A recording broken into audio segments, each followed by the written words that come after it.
안녕하십니까 구독자 여러분. 358 풍수 얘기입니다. 오늘의 주제는 부자 되는 집 선택하기라는 주제로 얘기를 해 드리도록 하겠습니다. 자, 우리가 집이라고 하면 누구나 잘 살고 싶은 그런 판타지를 가지고 있죠. 자, 요즘은 분가를 많이 하는 시대라 생각밖에 내 집을 가지는 사람들이 많이 늘어나죠. 아무리 작은 집도 사람이 살기 시작하면 그 장소가 우리 집이 되고 내 집이 되는 것입니다. 그런데 우리의 모든 잘 살고 못 살고 하는 그런 원리는 내가 살고 있는 집에서부터 그것이 시작이 됩니다. 그만큼 내가 잠자고 먹고 하는 그 에너지를 충전하는 그 장소가 아주 중요하다는 것입니다. 풍수적으로. 자, 하나 더 덧붙이자면 예전에 우리 부모님들부터 이런 얘기가 들려왔죠. 먹는 것은 아무거나 먹고 잠은 가려서 자라고 합니다. 그 얘기를 해석을 하자면 의견이 분분하긴 한데 제가 알기로는 그래요. 사람이 살고 있는 그 집이라는 것은 바로 에너지 충전소입니다. 거기서 아파도 자고 일어나면 몸이 개운하고 또 거기서 먹고 나면 활력이 솟고 하는 그런 의미가 있으니까 우리에게 집이라는 의미는 엄청난 그 의미가 있다는 겁니다. 자, 그런데 오늘의 주제에 맞게 부자가 될 수 있는 집의 요소를 어떻게 풍수적으로 그 스킬을 좀 알아보자 하는 겁니다. 자, 첫째, 그 집을 선택할 때는 뭐 좋은 집이든 아파트도 포함이 됩니다. 아파트도 포함이 되고 또 그 내가 뭔가를 하겠다는 그 사업을 하겠다는 그 사업토도 포함이 되죠. 가게 같은 거 뭐 여러 가지가 있죠. 공장도 포함이 됩니다. 우리가 먹고 살기 위해서 그 필요한 공간, 그것은 모두 집이라는 그 개념으로 포함을 시키자 하는 겁니다. 자, 그랬을 때 제일 첫 번째 풍수적인 요소는 내 주변의 환경입니다. 좋은 이웃을 만나야 된다 하는 그런 얘기가 있죠. 그만큼 내가 점지하고 살고 있는 그 주변의 환경이 어떻는가 이것을 살피는데 풍수적으로는 물은 바로 재물을 실어다 주는 통로다 이렇게 얘기합니다. 그것이 요즘은 물이 아니고 도로가 돼 버렸죠. 도로가 바로 나에게 재물을 실어다 주는 통로가 되는 겁니다. 파이프라인이라는 얘기입니다. 자, 그러면 내가 딱 점 찍은 그 여기 내가 살 거야 했던 마음 먹었던 집, 점포, 뭐 기타 여러 가지 사무실 뭐 이런 것의 요소, 외부적인 요소가 어떻게 되느냐? 그 건물 밖을 딱 나왔을 때 처음 만나는 도로, 그 도로가 우리는 어떤 도로든지 도로는 건물만 같지만 동과 서로 연결되어 있고 남과 북으로 연결되어 있습니다. 그 진리는 벗어날 수가 없다는 겁니다. 간혹 가다가 서남, 동북 뭐 이런 식으로도 되긴 하지만 대체적으로 구획 정리는 동서, 남북 이런 식으로 된다는 겁니다. 그랬을 때 첫 번째 만나는 그 도로가 그 도로는 사람이 다니는 데도 되지만 주로 차가 다닐 수 있는 통로를 얘기합니다. 그 첫 번째 도로가 동서로 이렇게 딱 뻗어 있는 데는 부자가 될 확률이 50% 이상 됩니다. 그런데 남북으로 되어 있는 곳이라고 하면 조금 애로사항이 많습니다.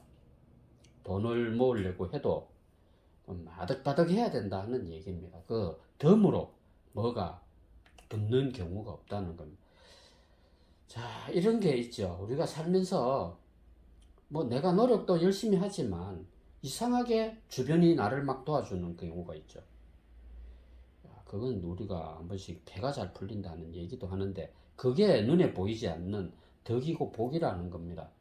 그런 거를 잘 받을 수 있는 곳이 동서의 도로고, 남북의 도로는 그런 혜택이 좀 어렵다. 그러니까 모든 것을 남북으로 된 도로에 가서 망한다는 건 아닙니다. 그렇지만 내가 어렵게 부자가 되기 위해서 고군분투해야 된다, 이렇게 생각하시면 됩니다.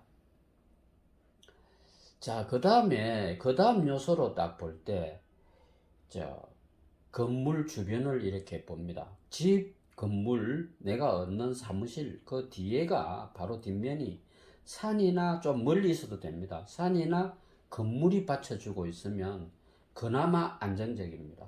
그런데 그런 게 전혀 없고 도로만 양사방으로 막 돼 있다고 하면 그걸 풍수적으로는 무인도라고 합니다. 무인도에는 살 수는 있지만 애로사항이 좀 있죠, 더러.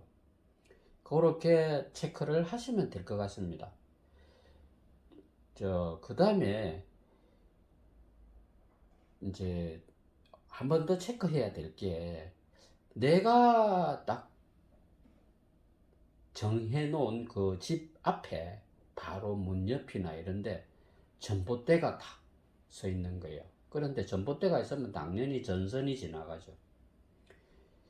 옛날하고 달라서 상당한 고압 전선이 지나갑니다. 그것은 풍수적이라기보다도 그 고압의 전자파가 집으로 들어올 확률이 아주 높습니다.